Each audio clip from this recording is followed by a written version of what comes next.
అశ్వ సంవత్సరంలో కైలాస యాత్ర Shri Gayatri tours and travels 8977349696. Hyderabad బాచుపల్లిలో భారీ అగ్ని ప్రమాదం చోటు చేసుకుంది. రోడ్డు పక్కన ఫర్నిచర్ షాపుల్లో ఒక్కసారిగా మంటలు చెలరేగాయి. ఇక ఫుట్పాత్లపై ఉన్నటువంటి షాపుల్లో ఒక్కొక్కటిగా అంటుకొని మంటలు వ్యాపించడం జరిగింది.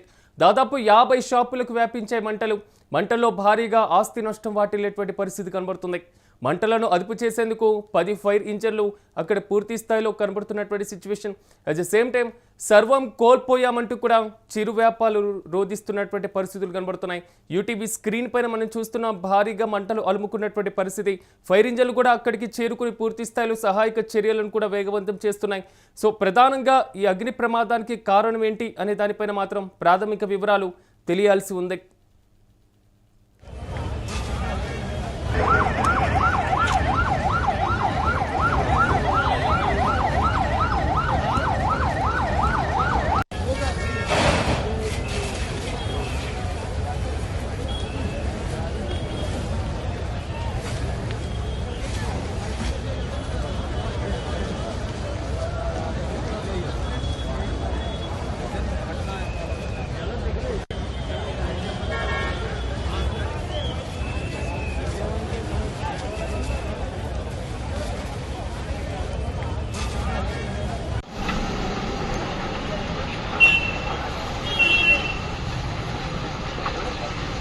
ఇదంతా ఫర్నిచర్ షాపులు కదా, లోపలన్నీ తగలబడిపోతుంది.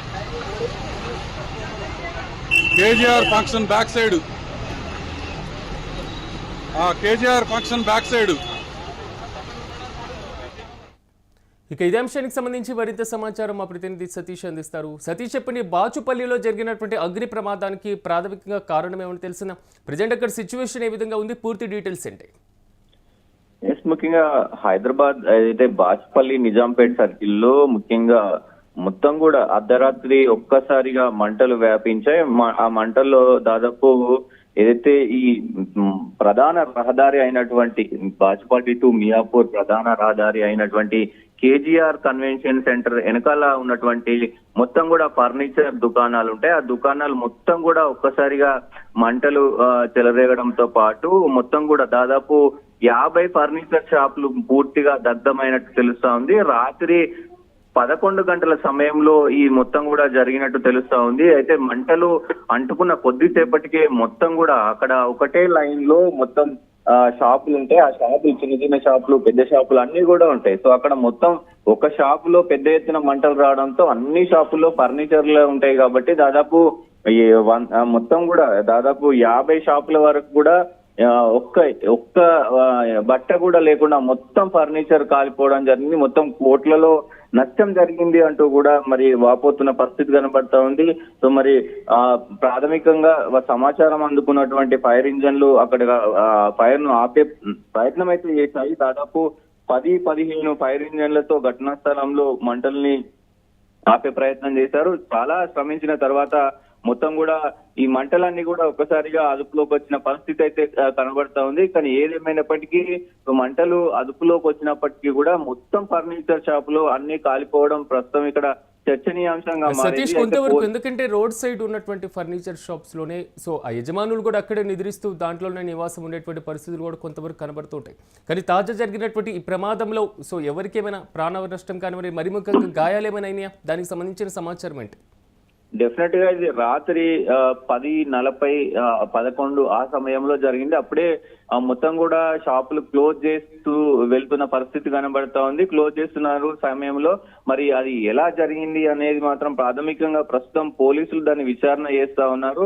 సో షార్ట్ సర్క్యూట్ వల్లే ఈ ప్రమాదం జరిగినట్లు తెలుస్తా ఉంది. దాని తర్వాత ఏదైతే ఈ మంటలు వ్యాపించిన తర్వాత ఆ గ్యాస్ సిలిండర్లు కూడా పేలినాయి. ఆ మంటల తీవ్రత అందుకే ఎక్కువైంది. దాదాపు ఈ 50 షాపులు అనేవి కూడా మొత్తం దగ్ధమైన పోయిన పరిస్థితులు కనబడతా ఉన్నాయి. ప్రస్తుతానికి అయితే ఎలాంటి ప్రాణ నష్టం అయితే జరగలేదు, కానీ కోట్లలో ఆస్తి నష్టం జరిగింది. దాదాపు సుమారు మొత్తం ఈ ప్రమాదంలో కూడా 5 కోట్ల వరకు ఆస్తి నష్టం జరిగిందని అంచనా వేస్తా ఉన్నారు. సో ప్రస్తుతం మరి చూడాలి, ఒకవైపు ఇటు ఏదైతే సర్వస్వం కోల్పోయామంటూ కూడా మరి చిన్న చిన్న వ్యాపారులందరూ కూడా కన్నీరు మున్నీరు అవుతున్నారు. బాచుపల్లికి సంబంధించినటువంటి పోలీసులు అయితే కేసు నమోదు చేసి ప్రస్తుతానికి దర్యాప్తు చేస్తా ఉన్నారు. ఇది ప్రభుత్వం కూడా స్పందించాల్సిన అవసరం అయితే ఉంది. దాదాపు చిరు వ్యాపారులు అందరూ కొన్ని పెద్ద షాపులు ఉన్నాయి, దాంట్లోనే కొన్ని చాలా చిన్న షాపులు కూడా ఉన్నాయి. సో వాళ్ళందరూ కూడా మరి ప్రభుత్వం ఏమైనా మమ్మల్ని ఆదుకుంటుందా అనే కోణంలో కూడా వాళ్ళు కన్నీరు మున్నూరు అవుతున్న పరిస్థితులు కనబడతా ఉన్నాయి. ముఖ్యంగా మరి ఈ ఘటన పైన ఈ మధ్య కాలంలో జరుగుతున్నటువంటి ఫైర్ యాక్సిడెంట్లు అసలు మొత్తం కూడా మొత్తం తెలంగాణ రాష్ట్ర వ్యాప్తంగా కలిసివేస్తున్న పరిస్థితి కనబడతా ఉంది. కోటిలో జరిగినటువంటి ఏదైతే బచ్చన్ ఫర్నిచర్ కి సంబంధించి కానీ, అలాగే అమీర్పేటలో జరిగినటువంటి ఒక ఇన్స్టిట్యూట్ లో అగ్ని ప్రమాదం కానీ, ఇట్లా ఎఫ్ఎస్ఎల్ అగ్ని ప్రమాదం కానీ మొత్తం కూడా ఇట్లా రాష్ట్ర వ్యాప్తంగా కూడా మొత్తం ఈ మధ్య కాలంలో దాదాపు ఈ నెలలోనే పదుల సంఖ్యలో షార్ట్ సర్క్యూట్ అయి ఇట్లా అగ్ని ప్రమాదం జరగడం సర్వసాధారణం అయిపోయింది. సో మరి అయినప్పటికీ కూడా మరి అధికారులు ఏం చేస్తున్నారు అనే కోణంలో కూడా ప్రస్తుతం తీవ్ర విమర్శలు చేస్తా ఉన్నారు ప్రజలు. ఎందుకంటే ఒకసారి ఇంత ఆస్తి నష్టం జరిగిన తర్వాత ఎవరు ఏం చెప్పినా, ఎవరు ఎన్ని అంటే వాళ్ళని ఇది చేసే ప్రయత్నం చేసినా గానీ కాలిపోయినటువంటి ఫర్నిచర్ మళ్ళీ రాదు, పోయినటువంటి ఆస్తి మళ్ళీ రాదు. కాబట్టి ప్రస్తుతానికి అయితే వాళ్ళు కన్నీరు మున్నీరు అవుతున్న పరిస్థితులు అయితే కనబడుతున్నాయి శ్రీరాజ్. మరి చూడాలి ప్రభుత్వం వాళ్ళని ఏ రకంగా ఆదుకుంటది. దాంతో పాటు దీనికి ఏమైనా మరి ఏదైతే ఇన్సూరెన్స్ కానీ అట్లాంటివి ఏమైనా ఉన్నాయా అనే కోణంలో కూడా మరి పోలీసులు దర్యాప్తు అయితే చేస్తా ఉన్న పరిస్థితులు కనబడతా ఉన్నాయి. Right Satish, thank you. Hyderabad బాచుపల్లిలో భారీ అగ్ని ప్రమాదం చోటు చేసుకుంది. రోడ్డు పక్కన ఫర్నిచర్ షాపులో ఒక్కసారిగా మంటలు చెలరేగడం జరిగింది. అయితే ఫుట్పాత్లపై ఉన్నటువంటి షాపుల్లో ఒక్కొక్కటిగా అంటుకుంటూ ఆల్మోస్ట్ 50 వరకు కూడా షాపులు ఉన్నటువంటి పరిస్థితి. సో 50 షాపులు కూడా మంటలు అలుముకున్నాయి. మనం యూటీవీ స్క్రీన్ పైన విజువల్స్లో చూస్తున్నాం పూర్తి స్థాయిలో దగ్ధమవుతున్నటువంటి షాపులు. అయితే ఆ షాపుల్లో పూర్తి స్థాయిలో మాత్రం ఫర్నిచర్స్ ఎక్కువగా అమ్ముతున్నటువంటి పరిస్థితి. సో ఆ ఫర్నిచర్స్తో పాటుగా ఆ కలపకు సంబంధించినటువంటి సామాగ్రి కూడా ఎక్కువగా ఉంటూ ఉంటుంది. చాలా వరకు కూడా ఆ షాపుల యొక్క యజమానులు సో అదే ప్రాంతంలో నివాసం ఉంటూ ఉంటారు, అదే షాపులో నిద్రిస్తున్నటువంటి వారు కూడా ఉండేటువంటి పరిస్థితి ఉంటుంటుంది. అయితే రాత్రి 11 గంటల సమయంలో ఈ అగ్ని ప్రమాదం చోటు చేసుకుంటున్నట్లుగా తెలుస్తుంది. అయితే దాదాపు 50 షాపులకు కూడా ఈ మంటలు చెలరేగినటువంటి నేపథ్యంలో సో భారీగా ఆస్తి నష్టం ఉండేటువంటి పరిస్థితులు కనబడుతున్నాయి. మంటలను కూడా అదుపు చేస్తున్నాయి దాదాపు ఒక 10కి పైగా ఫైర్ ఇంజన్లు. దాదాపు బాధితులందరూ కూడా ఆవేదన వ్యక్తం చేస్తున్నారు.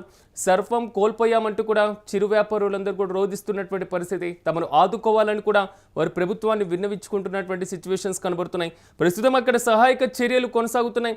పూర్తి స్థాయిలో ఫర్నిచర్తో పాటుగా సో ఏదైతే కలప అదేవిధంగా సామాగ్రి ఎక్కువగా ఉండేటువంటి పరిస్థితి ఉంది. కాబట్టి ఆల్మోస్ట్ 5 కోట్ల వరకు కూడా నష్టం వాటిల్లేటువంటి పరిస్థితి ఉందని మాత్రం ప్రాథమికంగా అంచనాలు వెలువడుతున్నాయి. సో పూర్తి స్థాయిలో ఎంతవరకు నష్టం వచ్చింది, ఎన్ని షాపుల వరకు పూర్తి స్థాయిలో దగ్ధమైంది, సో వారికి ప్రత్యామ్నాయ మార్గాలు ఏమున్నాయి అనేటువంటి వాటిపైన కూడా దర్యాప్తు కొనసాగేటువంటి పరిస్థితులు అయితే చాలా స్పష్టంగా కనబడుతున్నాయి.